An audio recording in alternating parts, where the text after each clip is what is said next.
On 4 separate occasions in my life, it is quite a funny story, I was told in great detail, step by step, that in ancient times, in some past life, I was someone else. First, I was told that I had once been a Spanish inquisitor, for some reason in South America. Then I was a Spaniard in a completely different location. And then 2 truly and absolutely unbelievable events happened. Things that really cause your head to spin in total disbelief. There once was a famous hypnotist. My father knew him. He was a psychiatrist and, among other things, studied all sorts of strange features of the human body. I came to see him. I must have been about 14 or 15 years old. I was still in school. That's why, of course, I didn't know any language except Russian. And as for the English they taught at school, well, I knew, how do you do? Hello and good morning. Good morning. We arrived, and they talked for quite a long time. I got extremely bored with it. I was yawning. He looked at me and said, "Are you bored?" I said, "Yes." "Have you ever encountered this before?" I said, "Never in my life." He said, "Do you want to try?" I said, "No." Then, apparently with a snap of his fingers, the next thing I asked, he said, "How are you feeling?" "I feel the same as before." He said, "Don't you want to take a look?" It turned out that 2 hours had passed. No, actually, it was an hour and a half now. The stretcher, on which a sheet of Whatman paper was hanging, had a very well-drawn battle scene on it. There was a kind of tree-like chart, and a pencil sketch, a tree-like chart, and a painted one. A battle scene of an attack on some half-ruined fortress. I remember it very well. A medieval setting, with helmets, cannons, and everything. I looked and said, What? He said, "You drew this." I've never held a pencil in my life. Then he turned on the tape recorder. The whole time I was drawing, I was speaking in Spanish. I had never even heard a single word of Spanish before. Not in any language at all. I didn't respond to Russian or English. He tried talking to me in different ways. I heard a conversation. It was me speaking in Spanish. It's hard for me to say whether I believe in reincarnation or not, because maybe that's how it really is. I don't know who I'll be in my next life. So, how would you comment on that matter? Listen, well, first of all, I mean, as someone who's kind of a professional at reading past lives to some extent, he has very strong Spanish codes. Very strong Spanish codes. Seriously, when you look at him, he has them. Again, guys, if you can see it, write in the comments. If you really work with past lives, write in the comments what you think about Yakubovich's Spanish codes. He truly possesses Spanish codes and medieval codes.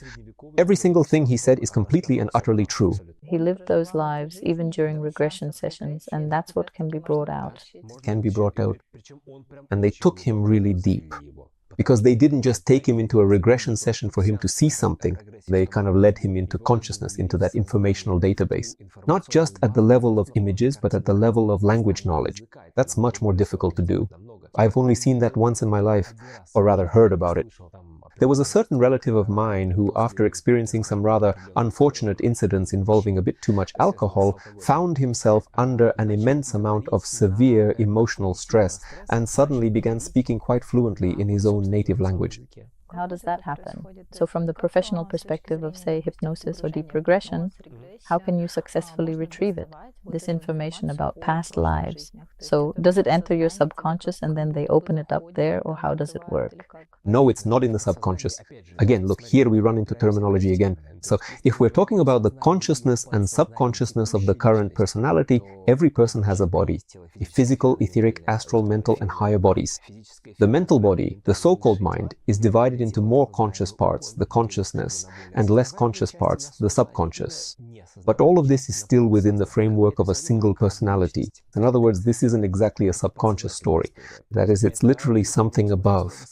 A conscious story, because at higher levels, in the higher and subtler bodies, there is our own informational database. It contains everything about all our past incarnations, all our experiences in the past, and from there we can draw upon it. The simplest way to do this is by accessing the higher self. My favorite story is about how I learned to write poetry in a week, just like Yakubovich did in Love for Carrots. That was it. That was the peak of my rhyming skills. This can be done, and people do it, even kids at school do it. They pull out certain skills from there. Even now, by the way, I'm actively learning English. Back in school, like Yakubovich, I could say good morning in English, and actually that's a pretty funny joke. Now I've also started accessing the higher realms, and from there I'm pulling a little bit, just a little, not too much yet, pulling from there. Certain English skills, I have very few of them in my past life. Almost all of my past lives were in Germany. So it was Germany, parts of Norway, and various islands. but I hardly ever encountered Anglo-Saxons. Because of that, it's really hard for me. If I were learning German now, I would learn it much faster than English. Much faster. So if I'm following you correctly, would it be right for me to understand that all the talents we have in this life are... The roots of our past lives? Roots, yes. If, for example, a person sings well or has well-developed oratory skills, then accordingly, in a past life, this skill of voice and communication was developed, and that's why it manifests here. Almost always. But here again, there must be a zero patient. That is, since our roots come from a past life, there still has to be some ability from our current life that, for the next one, will become roots from the past. If you understand what I'm saying, yes, right. And that can also happen, but it's extremely rare. And usually, it's at the level of, well, something like, a new instrument appears, like the hang, for example. There was no hang at all on this planet before. There was no hang. There was a guitar, there was this and that, but there was no hang. So people started, for example, to learn to play the hang. For them, it's all about the feeling. It's something new.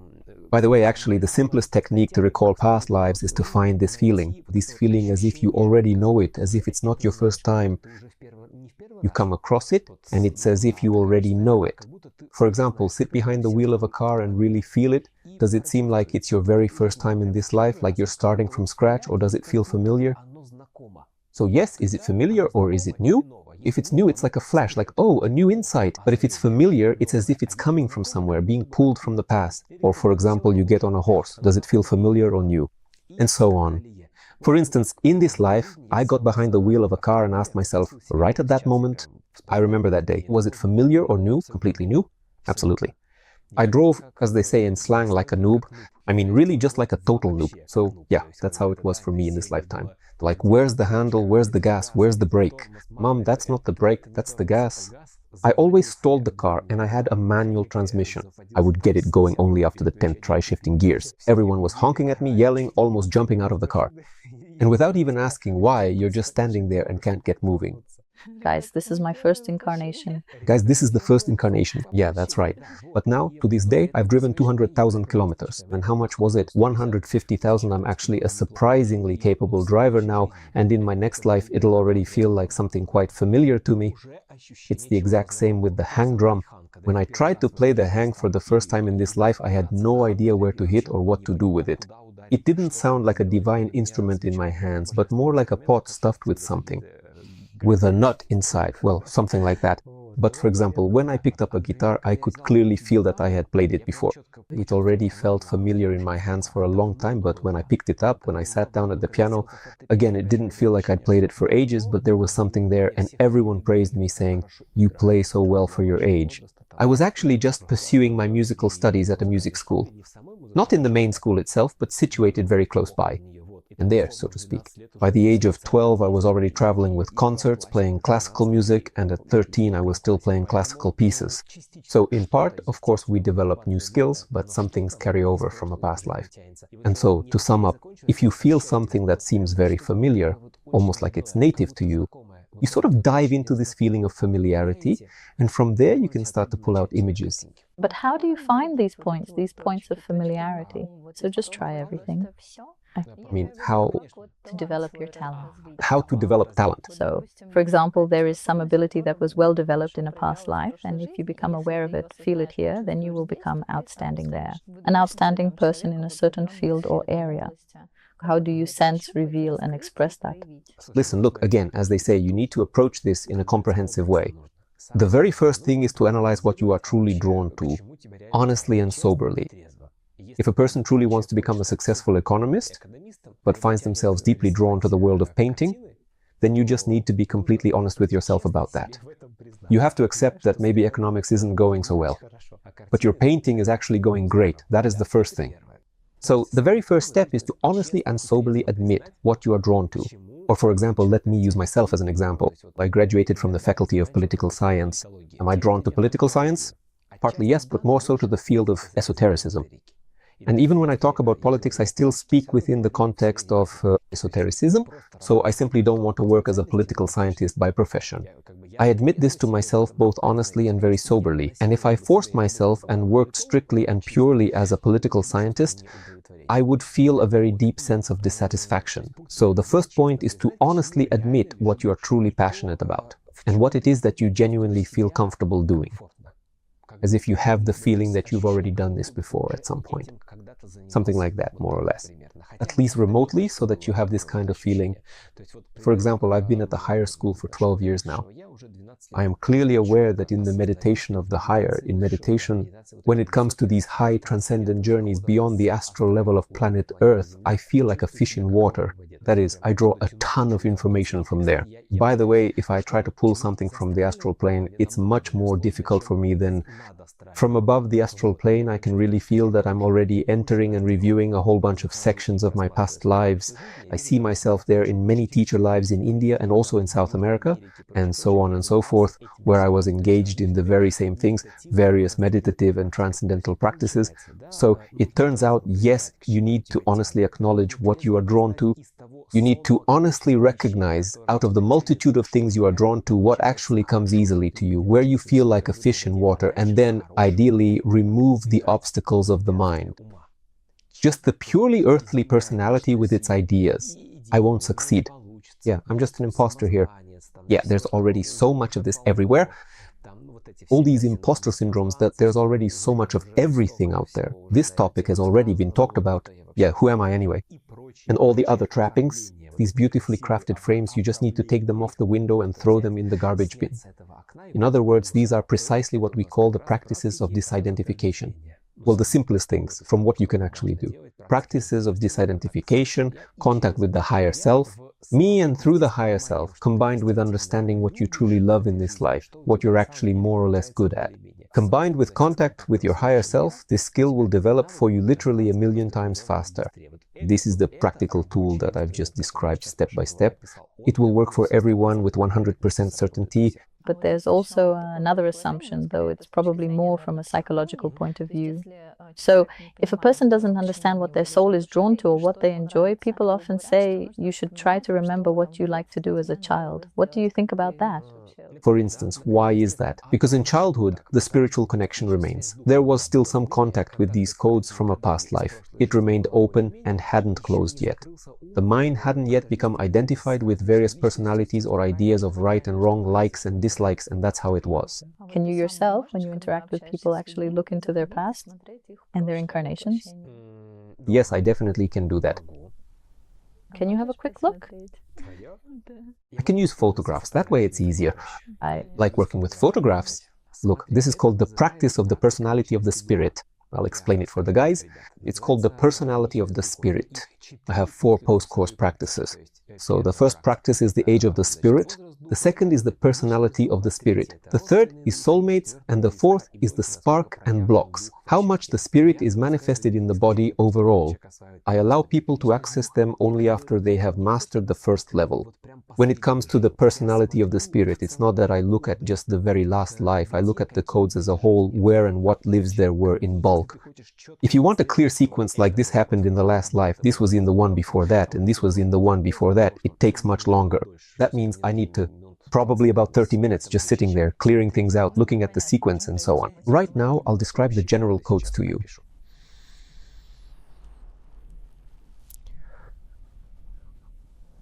First of all, look, the first thing I check is extraterrestrial codes.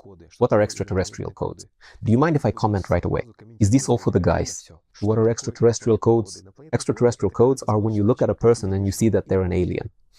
Like, really, you can just see it for yourselves, guys. What do people with these strong extraterrestrial codes actually look like in person? Everyone had them at some point, because almost all of the souls that come here to this specific planet, this definitely isn't their very first planet, except for those souls who are going through their entire cycle on this planet from the very beginning. But they are quite young, while you have a rather mature spiritual age. So, just at a glance, you're definitely not young at all. That's why you have extraterrestrial codes, but they're worn down, which means we can conclude that you've been on this planet for quite a long time already, right?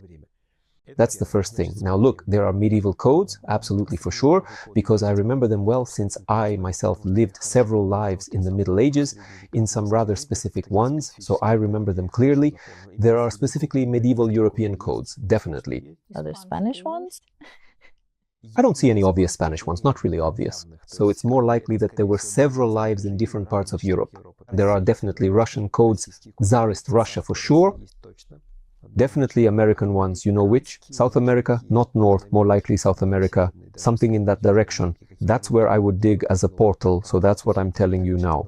And then, if you want, you can go through them and see what comes up. The thing is, look, when we look at past lives, those lives that were really vivid and brought a lot of experience, they leave a lasting mark on us like a scar. There are people, you look at them and they have this Asian light shining behind them, and it really draws you in. I don't see that Asian trace behind you. It feels much more like a European or even a European-Russian trace, accompanied by some slightly mystical and enigmatic undertones. It seems to be something more like South American, perhaps related to indigenous people there, but specifically South America. The Native Americans in North America had a different history altogether. Here, it's specifically something in that direction, into that history, something to do with the Toltecs, the Maya, the Aztecs, something along those lines. That's my comment as well. I do not really know exactly where this conversation is going right now. It is just that when I randomly accessed my past life, I actually remember myself as a young child, and it was specifically something deeply connected to the ancient Maya. So my father, I was standing on the seashore, and my father gave me a feather. A feather.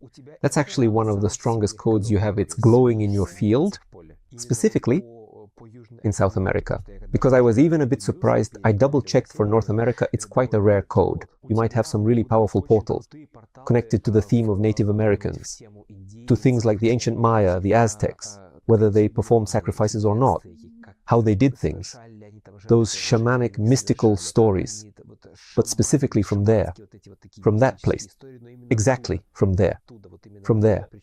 And actually, just thinking off the top of my head, at this stage, they don't seem entirely pure. We understand that culture. It was as if it was on a higher vibrational level. It is certainly far more than just about traditional shamans dancing with rhythmic drums and cutting everyone up in some kind of ancient bloody ritual. It was as if they had really advanced even some kind of technology's awareness, maybe even some special abilities.